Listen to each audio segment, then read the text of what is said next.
Jake Walker, a seasoned ex-soldier, was heading home after a long shift in Chicago when red and blue lights flashed in his rearview mirror.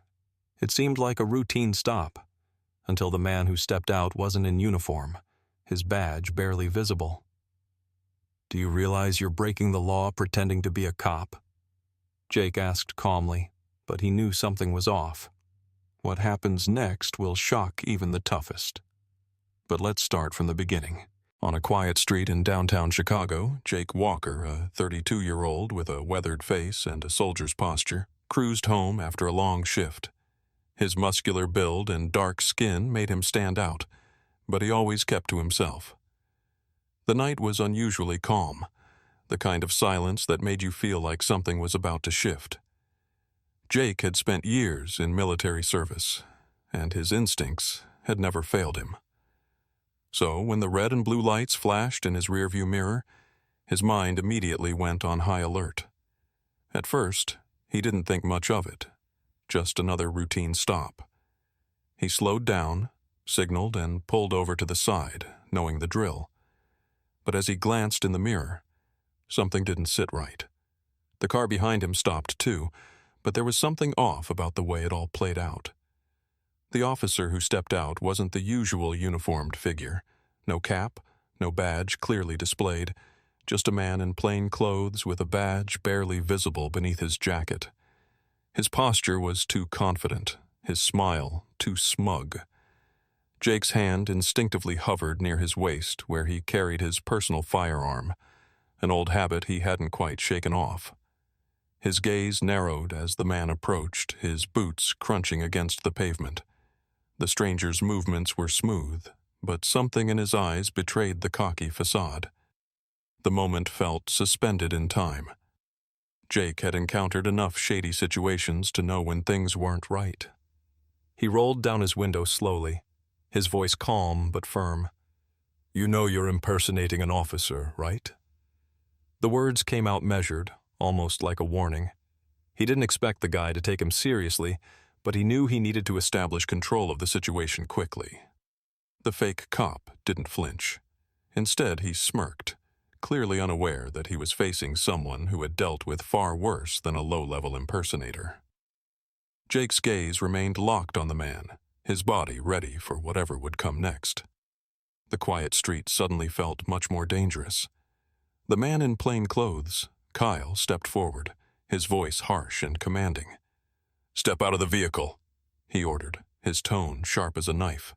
There was no respect, no recognition of Jake's presence beyond what he perceived as a threat to his authority. Kyle's eyes were cold, his every word dripping with false power. "I don't know why you're acting so tough, but I'm the law here. Step out now." Jake's grip tightened on the steering wheel as the words washed over him. The arrogance in Kyle's voice was unmistakable, a type of forceful confidence only a man with too little real power could project. Jake had encountered enough people like Kyle, those who wore their authority like a second skin, but lacked the integrity to back it up. The kind of people who didn't belong anywhere near law enforcement. Jake could feel the simmering tension rising in his chest. His military training kicked in, the calm exterior masking the anger building inside him. He refused to let this man push him around. With controlled effort, he rolled the window down a little further and met Kyle's gaze. His voice was low, but firm. "Don't make this harder on yourself, man." The words barely left his mouth before Jake's gut twisted. Kyle wasn't just overstepping his bounds. He wasn't even qualified to be standing there, let alone trying to act like a cop. The anger that surged through Jake wasn't just personal. It was something deeper, a direct challenge to everything he'd ever stood for. How many times had he seen people like Kyle mistreat others, push them around simply because they didn't fit the mold of what someone like him deemed respectable? This wasn't just a misstep. It wasn't just about Jake or this counterfeit officer. It was an offense to the system itself, to everything Jake had fought for in the service. He had seen real heroes, real law enforcement professionals who risked their lives for the truth.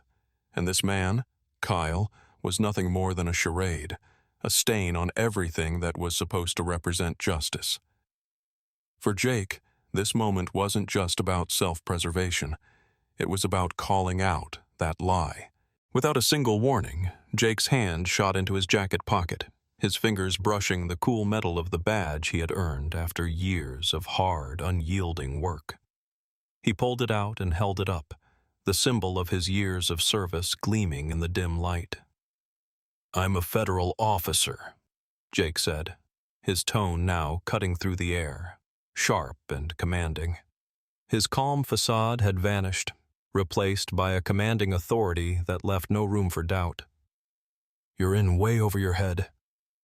The words hit Kyle like a freight train. He froze, his eyes flickering from Jake's badge to his face, processing the shock. The color drained from his face as the realization sunk in. This wasn't just some random guy he could intimidate. He wasn't dealing with someone he could bully into submission. He was standing in front of a trained federal officer. Jake's cold, unwavering gaze made that abundantly clear. For a moment, Kyle hesitated, his instincts now kicking in. His hand reached instinctively for the fake gun tucked in his waistband, but Jake was already one step ahead. "Put your hands where I can see them," he barked, his voice sharp like the crack of a whip. It was no longer a request.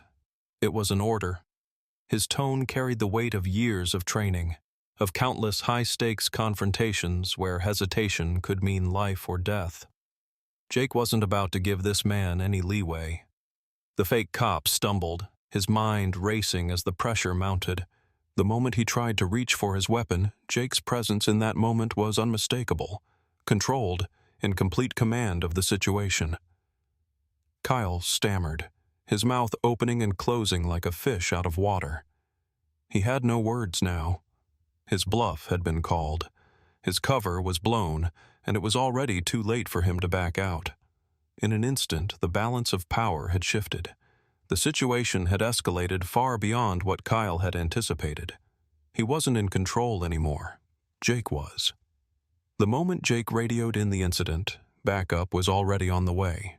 Within minutes, the familiar sound of sirens filled the air, and the street was swarmed with real officers, their vehicles pulling up in a flurry of red and blue. Kyle's smug expression quickly faded as he was surrounded, his hands cuffed behind his back, the charade of authority shattered in an instant. The officers worked efficiently, securing him and reading him his rights without delay. It didn't take long for the truth to surface. Kyle's carefully constructed facade of power, the fake badge, the unmarked car, it all crumbled once the real officers began their investigation. His plan had been simple: pull people over, use his false sense of authority to intimidate, and then leverage fear for personal gain. He had done it countless times, exploiting the system without consequence, until now. Jake stood at a distance, watching the scene unfold. His fists were clenched, his knuckles white with the residual anger that still churned inside him. He had done what needed to be done. He had exposed this fraud, brought him to justice. But it didn't feel like enough. The rush of relief he'd hoped for never fully materialized. This wasn't just about Kyle. Not really.